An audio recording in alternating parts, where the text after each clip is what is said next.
Pada hari ini, bunga telah menimbus tanah di atas telurnya.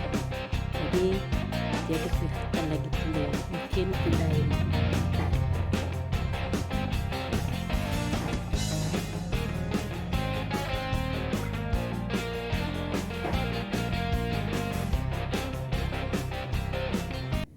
Ini adalah akuarium yang digunakan sebagai kolam untuk santalia dan bunga, dan bekas ini digunakan sejak tahun 2011 hinggalah 2013. Kelihatan sekarang guli ini adalah juga sebagai permainan kepada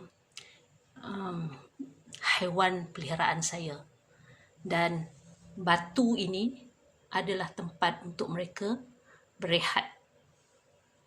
Sementara pokok adalah sebagai untuk memberi teduhan ataupun tempat perlindungan mereka jika ada benda-benda asing ataupun suara ataupun gangguan daripada orang luar, untuk mereka menyorok di belakang pokok ini. Akuarium ini telah dibeli pada 2011 dengan harga sebanyak RM12 sahaja. Dan kediaman haiwan peliharaan saya ini telah ditukar kepada tempat yang lebih besar pada tahun berikutnya. Balang kaca ini digunakan sebagai kolam kepada haiwan peliharaan saya, iaitu santalia dengan bunga, sejak tahun 2014 hinggalah 2015. Balang ini telah saya beli dengan harga sebanyak RM28, manakala daun ini saya beli di kedai dengan harga cuma RM2 sahaja, daun ini. Dan batu-batu ini dikutip daripada sungai semasa kami pergi berkelak. Ini adalah kediaman santalia dan bunga pada tahun 2015 hinggalah 2017. Akuarium ini saya masukkan 3 biji batu sebagai tempat kura-kura saya berehat, dan akuarium ini saya beli dengan harga RM15 sahaja. Ini adalah kolam yang digunakan oleh bunga dan santalia sejak tahun 2017 sehingga 2019. Kolam ini adalah dibuat daripada satu bekas plastik yang saya beli dengan harga RM25 bertutup, dan saya tidak gunakan tutupnya. Saya hanya ambil bekasnya untuk digunakan sebagai kolam. Bekas plastik ini saya tanam ke dalam tanah supaya dia menjadi sebagai kolam kepada binatang kura-kura peliharaan saya itu. Dan saya masukkan air di dalamnya, dan batu-batu yang ada di dalam kolam ini adalah tempat kura-kura, dua kura ini berehat. Dan kelihatan sekarang tepi-tepi plastik bekas kura-kura ini telah tersepih disebabkan oleh keadaan masa dan juga bertukar cuaca. Ia menjadi lebih rapuh dan pecah, dan saya telah gantikan kolam ini dengan kolam yang lebih selesa. Dari tahun 2019 hinggalah sekarang, iaitu 2020, inilah kediaman kedua-dua haiwan peliharaan saya, iaitu santalia dan bunga. Kolam ini ataupun pasu yang saya jadikan kolam ini saya telah beli dengan harga RM50 setiap satu. Kolam ini yang kelihatan jauh tu adalah Santalya punya kolam, dan yang ini adalah bunga punya kolam. Selalunya kolam-kolam ini akan saya bersihkan setiap 10 hari sekali. Sebelum saya meletakkan balik kedua-dua haiwan peliharaan saya ini, saya akan masukkan 1 sudu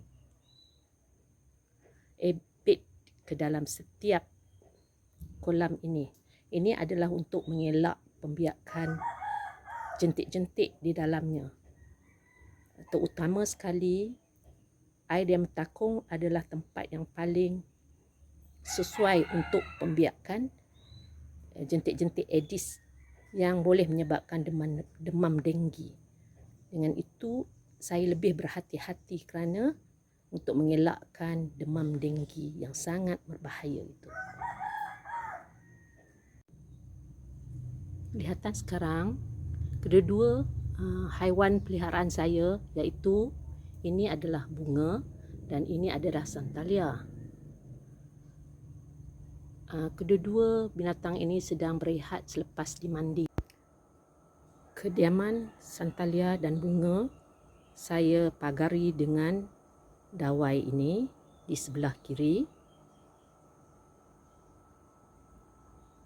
Dan sebelah kanan kandang haiwan peliharaan saya pagari kandangnya dengan menggunakan pasu-pasu yang saya tanam dengan pokok-pokok buluh.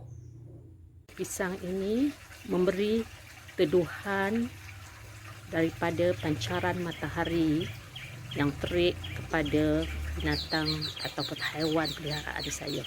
Pokok temu pauh ini juga memberi teduhan kepada kedua-dua haiwan saya. Antara kedua-dua iglo ataupun rumah kediaman kedua-dua haiwan peliharaan saya, itu bunga dan Santalya, saya sediakan tempat yang lebih tinggi sedikit supaya haiwan peliharaan saya ini dapat berehat dan juga mendapat cahaya matahari yang lebih optimum kerana kawasan ini lapang.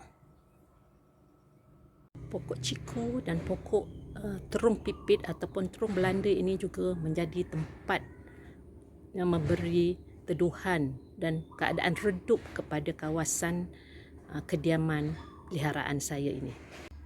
Kura-kura peliharaan saya adalah haiwan semi-aquatik, iaitu haiwan yang hidup dalam dua alam, iaitu alam air ataupun lautan dan alam daratan ataupun di tanah. Kura-kura ini duduk di dalam air untuk makan dan minum serta aktiviti-aktiviti lain. Kura-kura ini duduk di daratan untuk bernafas dan berjemur, iaitu basking, kerana cahaya matahari diperlukan untuk kesihatan kehidupan mereka. Kadang-kadang Santalya dan bunga ada juga berehat di kawasan ini ataupun berjemur di kawasan ini. Lihatan sekarang Santalya sedang berjemur. Ini adalah kediaman haiwan peliharaan saya, iaitu bunga dan Santalya. Manakala di luar kandang ini saya letakkan melur yang habitatnya adalah di darat, dan saya tidak campurkan mereka bersama kerana melur ini lebih dominan. Kura-kura saya, Santalya dengan bunga, telah saya pelihara lebih daripada 9 tahun yang lalu sehinggalah ke hari ini. Dan kediaman atau tempat tinggal kura-kura ini telah bertukar ataupun berpindah sebanyak 5 kali. Sehinggalah hari ini tahun 2020. Untuk pengetahuan puan-puan, untuk menjaga kura-kura ini supaya sihat, kebersihan air di kolam kura-kura dan persekitaran kolam ataupun kandang kura-kura perlulah dikekalkan kebersihannya untuk mengelak sebarang jangkitan kepada kura-kura ini. Saya harapkan supaya video ini dapat kita kongsi bersama dan puan-puan dan tuan-tuan juga dapat sedikit idea bagaimana nak menyediakan tempat kediaman ataupun tempat tinggal kura-kura sekiranya puan-puan ingin memelihara kura-kura dan supaya usia kura-kura kita ini panjang. Saya harap tuan-tuan dan puan-puan yang baru saja melihat ataupun menonton Cik Ah dan Cik Chop channel supaya jangan lupa untuk subscribe ya dan juga like. Sehingga bertemu di video yang akan datang, saya mohon maaf dan jumpa lagi. Bye bye.